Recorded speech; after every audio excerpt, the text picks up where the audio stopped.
안녕하십니까. 울산 외국어 고등학교 교사 박대광입니다. 이번 차시는 심의위원회 구성 및 역할에 대해서 살펴보도록 하겠습니다. 먼저 심의위원회 구성에 대해서 살펴보고 다음에 심의위원회 역할에 대해서 살펴보도록 하겠습니다. 첫 번째, 심의위원회 구성. 심의위원회 구성은 위원장 1인을 포함하여 10명 이상 50명 이내 위원으로 구성이 됩니다. 학부모는 전체 위원의 3분의 1 이상이 되어야 하고 학부모는 해당 교육지원청 관할 구역 내에 학교에 소속된 학부모로 구성됩니다. 다른 교육지원청 관할 내 타 학교와 관련된 사안이 발생 시 다른 교육지원청 소속 심의위원회와 함께 공동심의위원회를 구성할 수 있습니다. 심의위원회 구성에 대해 관련된 내용은 다음의 표를 예시로 참고하시면 되겠습니다. 심의위원회 산하 소위원회를 구성할 수 있습니다.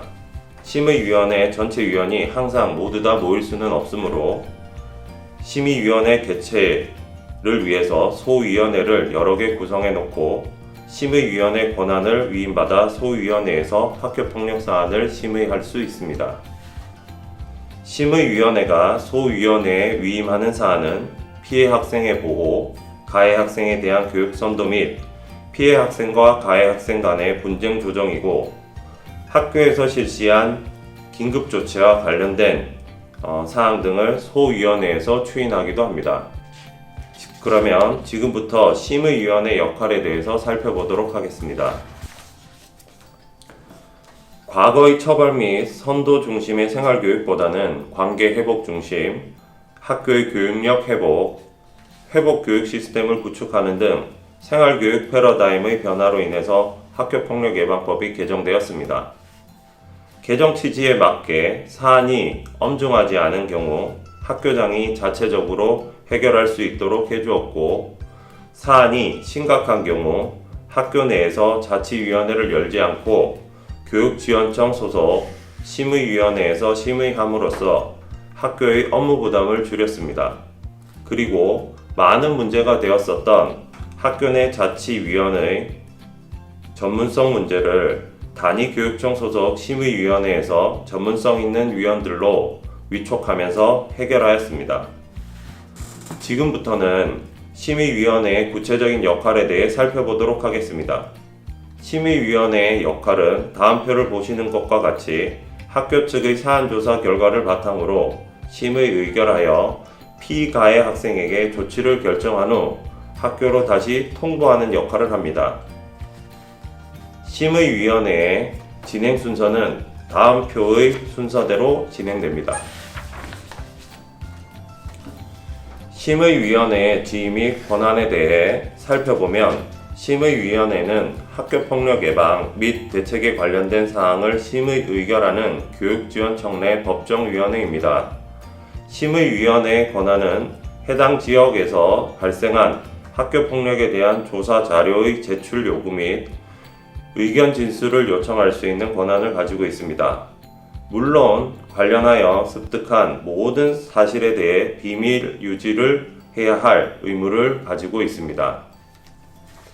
심의위원이 심의해야 할 주요 심의 대상은 학교폭력 예방 및 대책을 세우고 피해 학생의 보호, 가해 학생에 대한 교육 선도 및 징계, 피해 학생과 가해 학생 간의 분쟁 조정, 그 밖에 대통령령으로 정하는 사항을 협의하여 처리합니다. 이 중에서 가장 중요한 업무는 학교폭력 사안을 심의하여 피해 학생을 보호하고 가해 학생에 대해 교육 선도 및 징계를 공정하게 처리하는 것입니다. 심의위원회에서 심의위원이 내리는 주요 조치사항은 다음 표를 참고해 주시기 바랍니다. 마지막으로 심의위원회 사안 처리에서 유의점 3가지를 말씀드리겠습니다. 첫 번째로 학교에서 송부한 학교폭력 사안 자료의 철저한 파악을 하셔야 합니다. 심의위원은 관련 학교 내부 상황을 잘 모르므로 사안 자료에 기재된 피해자와 가해자의 상황에 대해서 서면상으로라도 명확하게 파악하지 않으면 사안 심의를 할 수가 없습니다.